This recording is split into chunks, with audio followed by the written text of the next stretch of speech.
My name's Sherry Wentworth, and in this clip we're looking at the intrinsic muscles of the hand. Here's a list of the muscles we'll be going through. So we're looking at the muscles attached to the thumb, so the thenar muscles, abductor pollicis brevis, flexor pollicis brevis and opponens pollicis, and the other muscle attached to the thumb, adductor pollicis. Then we'll look at the hypothenar muscles, abductor digiti minimi, flexor digiti minimi and opponens digiti minimi. And between those we'll look at the muscles in the centre of the hand, the interossei and the lumbricals. So starting with the thenar muscles, and it's thenar muscles plus because we're looking at adductor pollicis as well. We need an origin for these muscles, and the flexor retinaculum is the origin for the thenar muscles. Yes, there will be some bony attachments as well, but the flexor retinaculum is the easiest way of describing them. If we look at the deepest muscle, it's already drawn on here, and that's opponens pollicis. We're looking at it from the flexor retinaculum attaching onto the lateral side of the thumb, onto the metacarpal. We have two sesamoid bones in the thumb, medial and lateral sesamoids. And the lateral sesamoid is used for the attachment of the remaining two thenar muscles. So we're looking at abductor pollicis brevis and the two heads of flexor pollicis brevis. So flexor pollicis brevis has a superficial and a deep head. And running between these two heads we have the extrinsic tendon, so it's divided by the tendon of flexor pollicis longus. If we look at the other muscle, we have adductor, and as in the foot it has a transverse head and an oblique head. So adductor pollicis. Looking at these muscles, we need to think about now what are their actions and what's their innervation. Actions are fairly easy because the names tell you, but you need to think about the joint they're acting on as well, and think about the innervation. So look these up and post them on the forum. Okay, let's move along into the middle of the hand, and we're looking at the group of muscles in the middle. Here you can basically see tendons in the middle. You can see the thenar muscles for the thumb, and we've actually cut abductor pollicis brevis, so you're looking down on opponens, and flexor pollicis brevis is obvious there. The muscles we want to look at next are not quite as obvious as they're lying in the middle, and we have the extrinsic tendons in the way. So let's look at these on this view to look at the intrinsic muscles in the middle of the hand. We'll start with the lumbricals. We've removed flexor digitorum superficialis, and you can see the tendons of flexor digitorum profundus. And here you can see the lumbricals coming off them. So the four lumbricals going to the four fingers.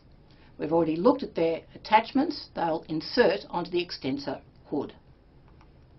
So four small muscles, they're rising from the tendons and inserting onto the radial side of the lateral surface of the extensor hood. So we've looked at their actions already when we looked at the introduction to the palm. However, think about them, and now also think about their innervation. And just a word of warning, these are innervated by two different nerves.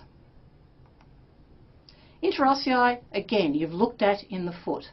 The same idea applies. We term this homologous, so they're homologous with the foot. They occupy the spaces between the metacarpals. And we have the dorsal interossei, which abduct and are bipennate. So four bipennate muscles arising from each metacarpal and inserting onto digits 2, 3 and 4. And then we have the palmar interossei, which adduct. Three unipennate muscles arising from the palmar surfaces of the metacarpals and inserting onto digits 2, 4 and 5. Both again have attachments to the extensor hood. And you can see those in this diagram. If we look at the palmar interossei, they are adducting, so bringing back to the midline of the hand.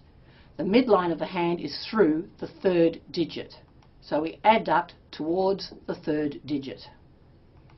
Dorsal interossei are abducting, so taking away from the third digit. So there we have the four muscles for abduction and 3 for adduction. And again, I want you to think of the innervation. Okay, let's move further across and look at the hypothenar muscles. Again, we're looking at their origin from the flexor retinaculum. Again, we show the deep muscle, so opponens. Opponens digiti minimi is the deepest.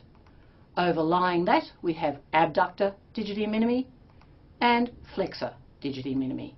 So you can see the same pattern occurs on the hypothenar muscles as we had for the thenar muscles. Innervation, however, will be different.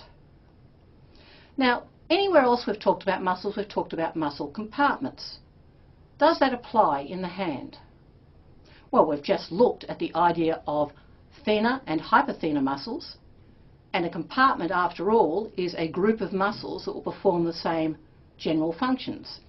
So we can think about muscle compartments in that sense. We can think about the idea of a thenar group and a hypothenar group. This diagram also shows you can talk about a middle or central compartment and the grouping of muscles between the metacarpals, the interossei. So muscle compartments can apply to the hand. Again, I've asked you a number of questions throughout this presentation, so post your answers onto the forum about the muscle actions and innervations. Thank you.